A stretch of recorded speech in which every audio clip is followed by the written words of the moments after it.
Live లో సిద్ధంగా ఉన్నారు. ముందుగా శరత్ గారు, ఏంది మీ అనాలిసిస్ ఏంటి?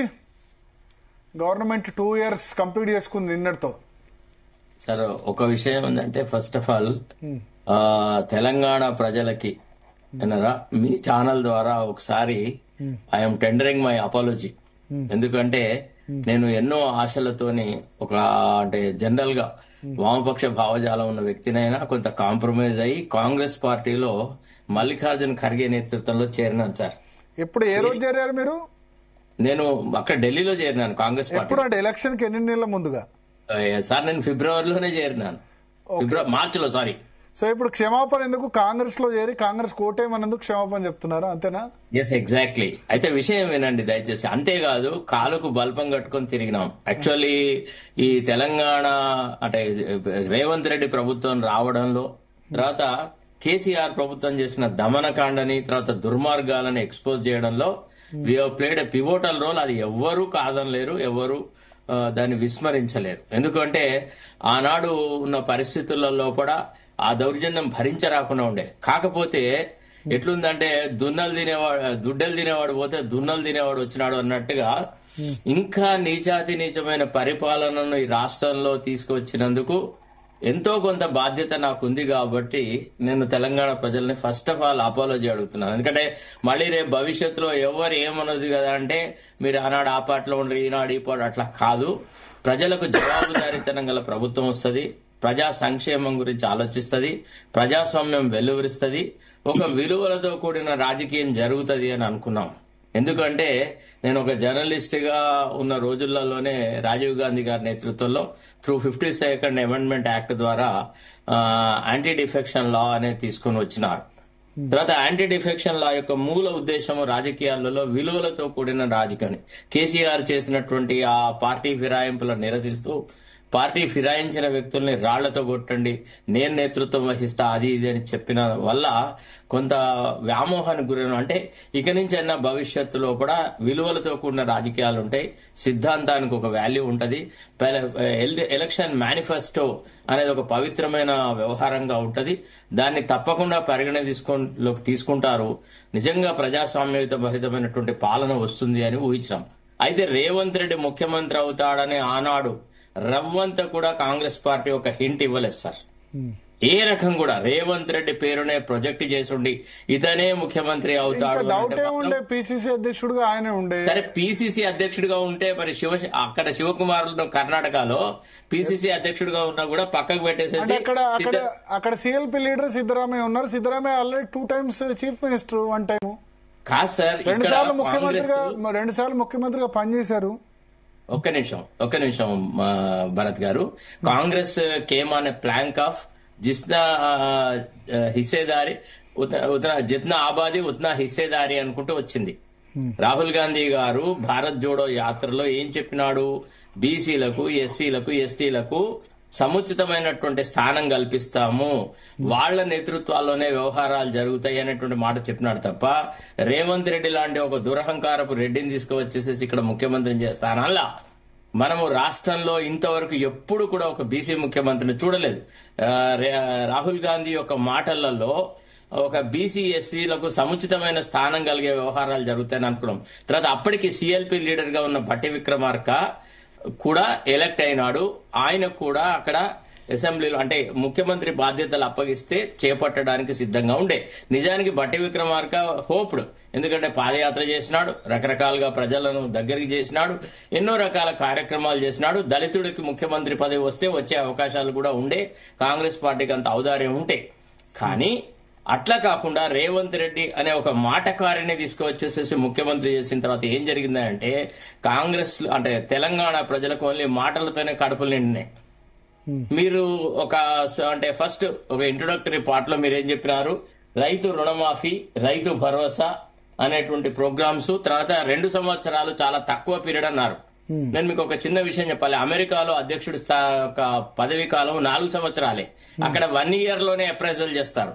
when they address the Congress about the performance done by the government అంటే 1 year లోనే they decide, and every month ప్రభుత్వం యొక్క పాపులారిటీ పడిపోతుందా, తగ్గుతుందా, ఎట్లా ఉంది, ఏ కార్యక్రమాలకి ప్రజలు ఎక్కువ రెస్పాండ్ అవుతున్నారు అనే విషయాలు, తర్వాత నిరసనలు కూడా జరుగుతాయి. ఏది ఫారిన్ పాలసీ, ఇమిగ్రేషన్ పాలసీ మీద ట్రంప్ తీసుకొచ్చిన కొన్ని చర్యలను even Republicans have challenge that this is wrong, this is a country of immigrants అనేటువంటి వాళ్ళు.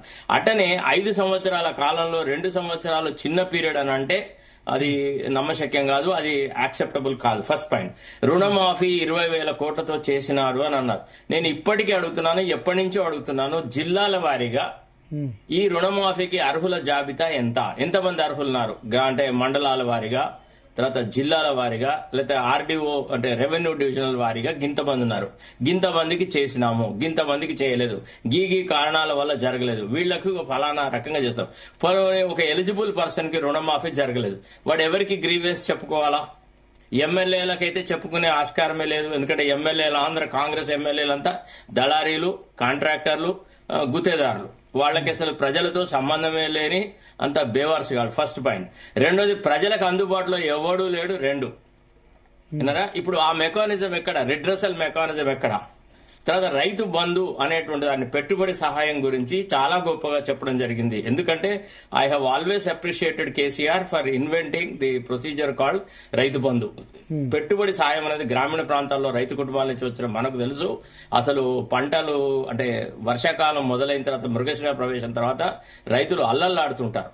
అంటే దుక్కి దున్నాలన్నా, అసలు భూమిని రెడీ చేయాలన్నా, విత్తనాల కోసం, ఎరువుల కోసం అని అప్పు పుట్టక రకరకాలుగా జరుగుతుంది.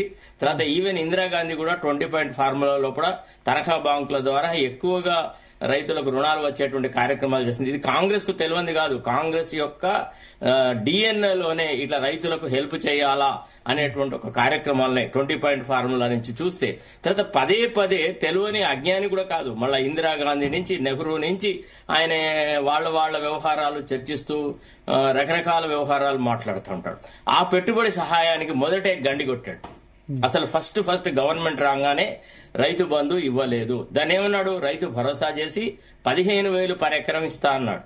నేను అడుగుతున్నాను, ఇవాళ అర్హులకి ఎంతమందికి రైతు భరోసా నిజంగా వచ్చింది, ఎంతమందికి రాలేదు? రెండోది, ఇప్పుడు ఈ లావణి భూములు అనేది ఒకటి ఉన్నది సార్. ఈ లావణి భూములకి సంబంధించిన వివరాలను దీంట్లో ఏది ధరణి లోపల వాటిని ఎక్కించక వాళ్ళకు పాస్బుక్లు ఇవ్వకపోవడం వల్ల అక్కడక్కడ ఎస్సీ ఎస్టీ రైతులకు గత ప్రభుత్వాలు ఏవైతే భూములు పంచిపెట్టిందో, అసైన్డ్ భూములు ఉన్నాయో, వాళ్ళకి ఏ హక్కు లేకపోయినాయి. వాళ్లకు పెట్టుబడి సాయం దొరకదు, వాళ్ళు మార్కెట్లో వచ్చి వాళ్ళ ధాన్యాన్ని అమ్ముకోలేరు. తర్వాత ఆ భూమి ఎప్పుడు వాళ్ళ చేతిలో ఉంటుందో, ఎప్పుడు వాళ్ళ చేతిలో ఉండదో, అదొక పెద్ద సమస్య. Actually one of the reasons why we supported Congress is, Rahul Gandhi పదే ఏం చెప్పినాడు? బీఆర్ఎస్ ప్రభుత్వం లోపల గతంలో మేం పంచిన అసైన్డ్ భూములన్నీ గుంజుకున్నారు. ఎందుకంటే సమీకృత కలెక్టరేట్లు అన్నారు, తర్వాత ఎస్పీ ఆఫీసులు అన్నారు, రకరకాల ప్రోగ్రామ్స్ అన్నారు. ఎక్కువ శాతము ఎస్సీల భూములే గుంజుకోవడం జరిగింది. ఆ భూములన్నీ తీసుకొని మళ్లీ మీకు ఇస్తామని అన్నారు. తర్వాత 10 ఎకరాల భూమి అవసరం ఉన్నప్పుడు 100 ఎకరాలు బీఆర్ఎస్ నేతృత్వంలో. టోటల్లీ డిసప్పాయింటెడా? వినండి దయచేసి, ఒకటే నిమిషం, అయితే ఒక సెకండ్ల కథం పట్టిస్తా.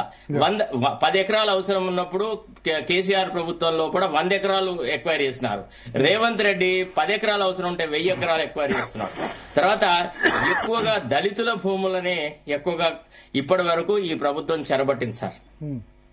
ఇది రెండోది. మూడోది, మీరు చెప్పిన ఏ పథకం కూడా వాళ్ళు ఏదైతే అభయహస్తంలో చెప్పినారో, అభయహస్తాన్ని ఇప్పటి వరకు రేవంత్ రెడ్డి ఏ మీటింగ్ లో గాని, శాసనసభలో గాని, ఎక్కడన్నా ఏ ప్రజావేదిక మీద కూడా ఇగో అభయహస్తంలో మీకు ఏం చెప్పినాం, ఇగో దీని ప్రకారంగా గివి అమలు చేసినాం, గివి అమలు చేయలేకపోయినాం, గీ పద్ధతి ఉంది, గా పద్ధతి ఉందని చెప్పలేదు. వచ్చినప్పటి నుంచి పార్టీ ఫిరాయింపులను నిషేధిస్తూ మాట్లాడిన వ్యక్తి, ప్రతిపక్షాలను పూర్తిగా దుర్మార్గంగా దునుమాడము, తర్వాత అంతరాలు లేకుండా, పెద్ద చిన్న గౌరవ మర్యాదలు లేకుండా ప్రధాని మోడీని గాని, లేకపోతే కేంద్ర హోంశాఖ మంత్రిని గాని, లేకపోతే ఆర్ఎస్ఎస్ బీజేపీ వాళ్ళని గాని, అఫ్ కోర్స్ రాజకీయ విభేదాలు వేరు, కానీ వాళ్ళని నాథూరామ్ గోడ్సే వారసులు అని అనడం అంటే రాహుల్ గాంధీని సంతృప్తి పరచడానికి హిందుత్వం పట్ల చాలా నీచమైన భాష మాట్లాడు. ఇప్పుడు మనము we are not in favour of any particular community, caste or creed, కానీ ముఖ్యమంత్రి స్థాయిలో ఉన్న వ్యక్తికి ఔదార్యం ఉండాలి. మాట్లాడేటప్పుడు ఏ రకంగా వ్యవహారాలు చేయాలని, తర్వాత పెద్ద చిన్న మర్యాద లేకుండా పార్లమెంటరీ భాషను, రాష్ట్ర శాసనసభను, నేను అనుకుంటా,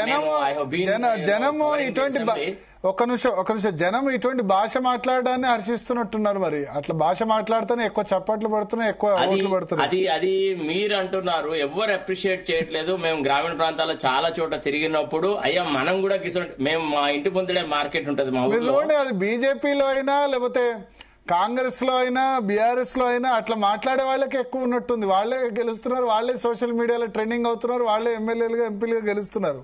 సరే ఒక విషయం చెప్పన్నా, ఇప్పుడు మన మహాభారత యుద్ధం తీసుకున్నా, కీచకుడు వ్యవహారాలు చూసుకున్నా, తర్వాత ఇంకా ఏమైనా దుర్మార్గులు హిరణ్యకశిపుడు వ్యవహారాలు చూసుకున్నా, దుర్మార్గులు చాలా కాలము చాలా సకల సౌఖ్యాలు అనుభవిస్తారు, ఆ తర్వాత సత్యం గెలుస్తుంది సార్. రెండోది ఏంటి అంటే ప్రజలను ఒక సరైనటువంటి మార్గంలో పెట్టాలనే ఆలోచన ముఖ్యమంత్రికి ఉండాలి. అంతే తప్ప ఇట్లా ప్రజలు హర్షిస్తున్నారు, ప్రజలు దాన్నే ఇష్టపడుతున్నారు, అందుకే నేను బూతులు మాట్లాడతా అని అనడం కాదు. ఇవాళ చాలా మంది చదువుకున్న వాళ్ళు, తర్వాత ఇతరులు అంటే యువతను మనము రాజకీయాల వైపు అట్రాక్ట్ చేసేసి, ఇప్పుడు ఇతను ఎక్కడ ఏ స్థాయికి వెళ్ళినాడు, 18 సంవత్సరాల వయసుకి అసెంబ్లీ కంటెస్ట్ చేసే వ్యక్తిత్వం రావాలా, అట్లాంటి అర్హత రావాలా అనే విషయాలు మాట్లాడినాడు. ఏ అంశాలను చూసి యువత ఈనాడు అట్రాక్ట్ అవుతుందో చెప్పండి మీరు.